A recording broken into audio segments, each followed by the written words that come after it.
पापांकुशा एकादशी व्रत कथा के अनुसार अति प्राचीन काल में विंध्य पर्वत पर क्रोध नाम का एक क्रूर बहेलिया रहता था। उसकी संपूर्ण जीवन लूटपाट, गलत संगति, हिंसा, उपद्रव, मद्यपान जैसे पाप कर्मों में लिप्त रहा।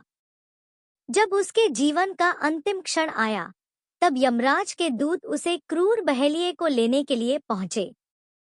तब यमदूत के दूतों ने बहेलिये से कहा कि तुम्हारे जीवन का समय समाप्त हो गया है और शीघ्र ही हम तुम्हें लेने आएंगे। यह सुनकर बहेलिया बहुत डर गया तथा अंगिरा ऋषि के आश्रम में पहुंच गया। ऋषि अंगिरा के चरणों में गिरकर निवेदन करने लगा, कहा कि हे मुनिवर, मैंने जीवन में अपने बहुत पाप कर्म किए हैं।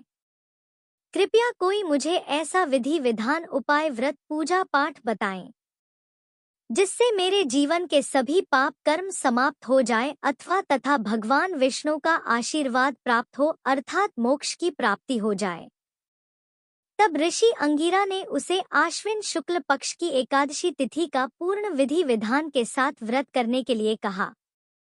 इस व्रत को पूर्ण विधि विधान के साथ करने बहेलिया द्वारा किया गया, जिसके परिणाम स्वरूप उसके सभी प्रकार के पाप कर्म फलन समाप्त हो गए तथा उसे श्री हरि विष्णु का परम आशीर्वाद प्राप्त हुआ।